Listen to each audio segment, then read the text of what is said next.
Hello friends. पिछली बार हमने बताया था निरंतरता के विषय में, कैसे एक जो है खरगोश केवल आलस्य और भटकाव के कारण रेस जीतने से रह गया था। तो आज का हमारा विषय है आलस्य। आलस्य एक ऐसा भाव है जो मनुष्य को किसी कार्य को करने से रोकता है। उसे लगता है कि वो आराम करता रहे और कार्य कोई अन्य व्यक्ति कर दे। आलसी व्यक्ति मेहनत नहीं करना चाहता, वो हर कार्य को टालता रहता है। शिक्षा के क्षेत्र में भी आलस्य को छात्र को विद्या के अध्ययन और अभ्यास से विरत रहने वाला कहा जा सकता है, जिसके कारण वो समुचित सफलता नहीं प्राप्त कर पाता।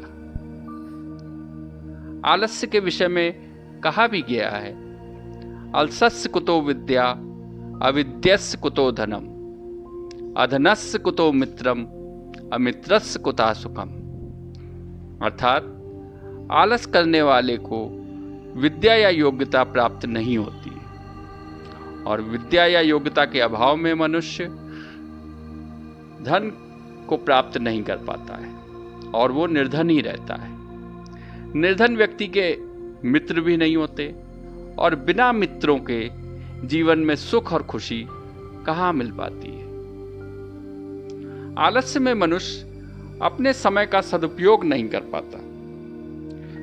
वह प्रत्येक कार्य के लिए दूसरों पर निर्भर रहता है। ऐसा व्यक्ति अपने कर्म पर भरोसा न करके भाग्य के भरोसे बैठा रहता है और एक बार समय निकल जाने के बाद उसके पास पछतावे के अलावा कुछ नहीं रहता। इस प्रकार आलस्य से व्यक्ति अपना वर्तमान और भविष्य दोनों ही खराब कर लेता है। संस्कृत में किसी विद्वान ने कहा भी है, आलस्यम ही मनुष्याणाम शरीरस्थो महान रिपु, नास्त्युद्यम समो बंधु कृत्वा यम न अवसीदति। अर्थात मनुष्य के शरीर में स्थित आलस्य ही उसका सबसे बड़ा रिपु यानी शत्रु होता है और उद्यम या परिश्रम से बड़ा कोई दूसरा हमारा मित्र नहीं होता, क्योंकि परिश्रम करने वाला व्यक्ति दुखी नहीं रहता है, अर्थात वही सुख को प्राप्त कर पाता है। आलसी व्यक्ति का किसी भी काम को करने में मन नहीं लगता। उसके अंदर किसी कार्य को करने का कोई उत्साह नहीं होता। वो शारीरिक और मानसिक रूप से शिथिल हो जाता है। वो काम न करने के लिए और उसे टालने के लिए तरह तरह के बहाने बनाता है। आलसी व्यक्ति निष्क्रिय पड़ा रहकर अपने शरीर को भी बर्बाद करता है। शरीर भी एक प्रकार की मशीनरी ही है। इसके उपयोग ना होने से मशीनरी के समान ही शरीर अशक्त हो जाता है और उसमें अनेक बीमारियां स्थान ले लेती हैं।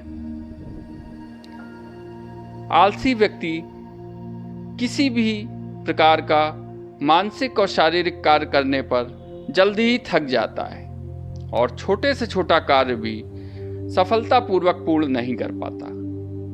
आलसी व्यक्ति का शारीरिक, मानसिक और आध्यात्मिक पतन हो जाता है।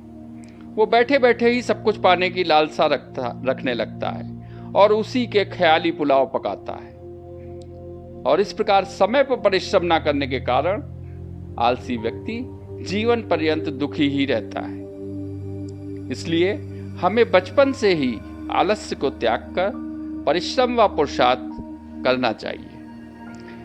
निरंतर लगन व परिश्रम से हम अपने शरीर को तो स्वस्थ रखेंगे ही, हमारी बुद्धिमत्ता का भी विकास होगा और आलस्य त्याग कर हम अपने जीवन में उन्नति कर अपने लक्ष्य को प्राप्त कर सकेंगे।